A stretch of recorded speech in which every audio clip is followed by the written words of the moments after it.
제5장. 내가 보매 보좌에 앉으신 이의 오른손에 두루마리가 있으니 안팎으로 썩고 7인으로 봉하였더라. 또 보매 힘있는 천사가 큰 음성으로 외치기를, 누가 그 두루마리를 펴며 그 인을 떼기에 합당하냐? 하늘 위에나 땅 위에나 땅 아래에 능히 그 두루마리를 펴거나 보거나 할 자가 없더라. 그 두루마리를 펴거나 보거나 하기에 합당한 자가 보이지 아니하기로 내가 크게 울었더니 장로 중에 한 사람이 내게 말하되, 울지 말라. 유대 지파의 사자 다윗의 뿌리가 이겼으니 그 두루마리와 그 7인을 떼시리라.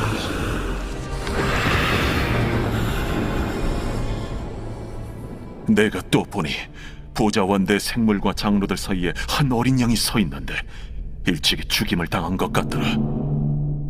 그에게 7뿔과 7눈이 있으니 이 눈들은 온 땅에 보내심을 받은 하나님의 7영이더라. 그 어린 양이 나와서 보좌에 앉으신 이의 오른손에서 두루마리를 취하시니라.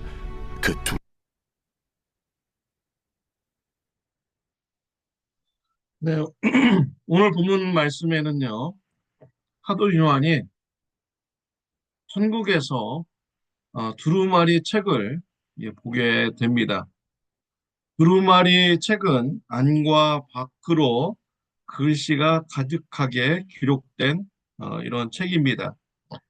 또한 이 두루마리 책은 7개의 인으로 갖춰져 있는 이런 책입니다.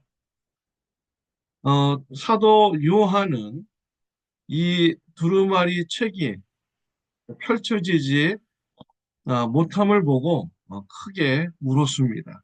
천사들도 그 7인을 떼기에 합당하신 분이 누구냐라고 큰 소리로 외쳤습니다.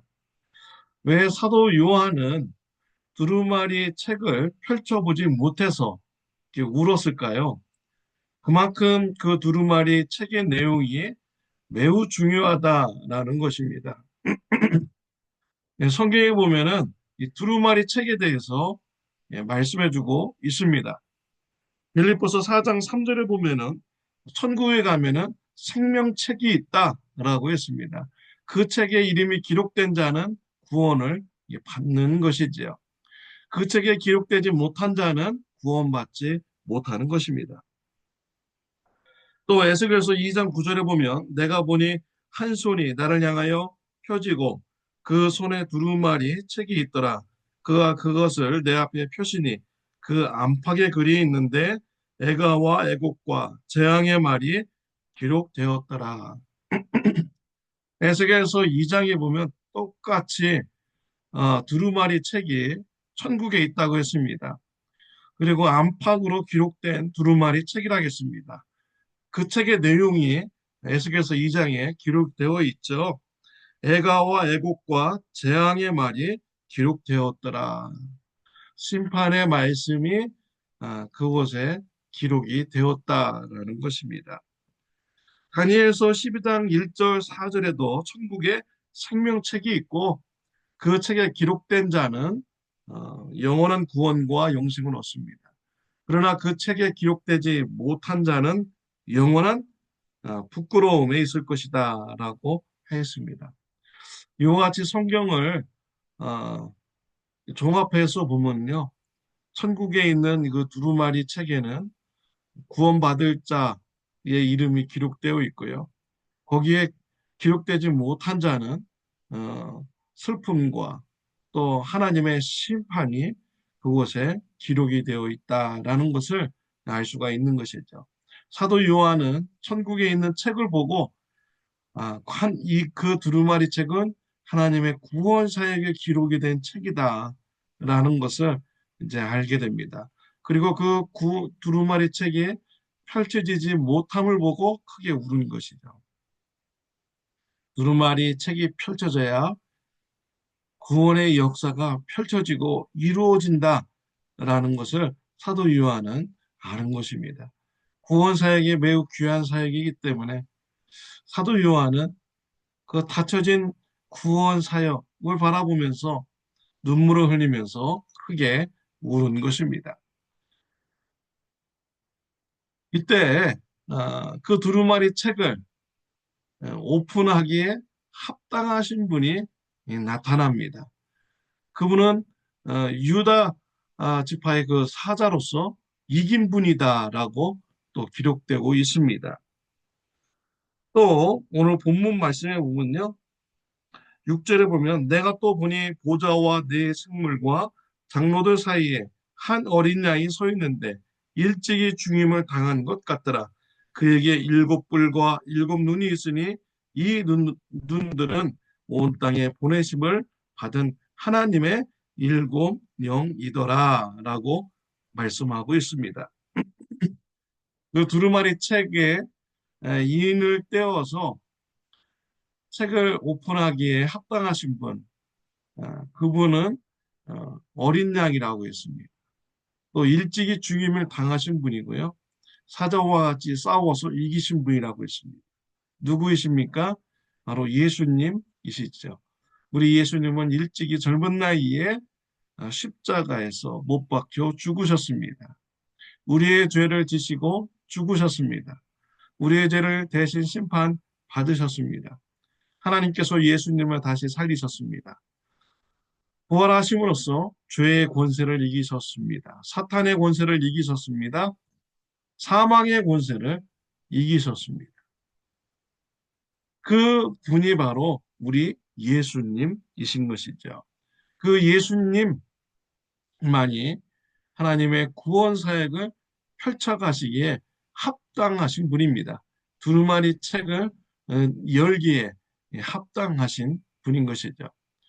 그 예수님을 향해서 재밌게 표현했습니다. 일곱 뿔을 가지신 분이라고 했습니다. 일곱 뿔이라는 것은 완전한 힘, 전지전능한 힘을 말하는 것이죠. 우리 예수님은 전능한 힘으로 하나님의 구원 사역을 이루어 가십니다. 또한 일곱 눈을 가지신 분이라고 했습니다. 일곱 눈은 본문에서 6절에서 해석을 해주었죠. 온 땅에 보내심을 받은 하나님의 일곱 영이었더라. 하나님의 성령님과 함께 하신 예수님이라는 것이죠. 우리 예수님의 전능하신 능력으로 또 성령님의 역사로 하나님의 구원 사역을 이루어 가시는 것입니다. 하나님의 구원 사역은 오직 예수 그리스도를 통해서만이 이루어지는 것입니다. 요한복음 14장 6절에 보면 예수께서 이르시되 내가 곧 길이요 진리요 생명이니 나로 말미암지 않고는 아버지께로 올 자가 없느니라 라고 했습니다. 오직 예수님만이 구원 사역을 이루어 가실 뿐입니다. 우리를 구원하여 주실 분도 오직 예수님 뿐입니다. 예수님을 통하지 않고서는 하나님 아버지께 갈 자가 아무도 없습니다. 예수님만이 우리의 구원의 길인 것입니다. 예수님만이 우리의 생명이신 것이죠. 예수님께서는 제자들에게 예수님의 복음을 전할 사명을 주셨습니다. 사도행전 1장 8절 말씀에 보면은 오직 성령이 너에게 임하시면 너희가 권능을 받고 예루살렘과 온 유다와 사마리아와 땅끝까지 이르러 내 증인이 되리라 라고 하셨습니다. 성령의 권능을 받으면 우리가 예수님의 증인이 되어야 합니다. 여러분의 성령의 은사는 무엇입니까? 오늘 추수감사절입니다. 섬김의 은사가 있습니까? 사랑의 은사가 있습니까? 말씀의 은사가 있습니까? 능력의 은사가 있습니까? 여러분의 은사를 활용하시기를 바랍니다. 가족들을 섬기시길 바랍니다. 위로하고 격려하고 칭찬하시기를 이렇게 바랍니다. 아픈 자에게는 기도하여 주시기를 바랍니다. 하나님께서 주신 능력으로 가족들을 섬기면서 또 이웃들을 섬기면서 예수님의 복음을 전하시기를 이렇게 바랍니다. 베드로전서 2장 9절을 보면 오직 너희는 택하신 족속이요 왕 같은 제사장들이요 거룩한 나라요 그의 소유가 된 백성이니 이는 너희를 어두운 데서 불러내어 그의 기이한 빛에 들어가게 하신 이의 아름다운 복을 선포하게 하려 하심이라. 예수 그리스도의 피로 우리는 하나님의 거룩한 백성이 되었습니다. 제사장이 되었습니다. 하나님의 나라가 되었습니다. 은혜 받은 자로서 마땅히 해야 될 일은 하나님의 아름다운 덕을 선포하는 일인 것입니다. 추수감사절 때 오늘 만나는 가족들과 함께 한 해를 돌아보면서 하나님께서 베풀어 주신 축복을 한번 되새겨보며 감사하시기를 바랍니다. 하나님의 아름다운 덕을 선포하는 일인 것이죠.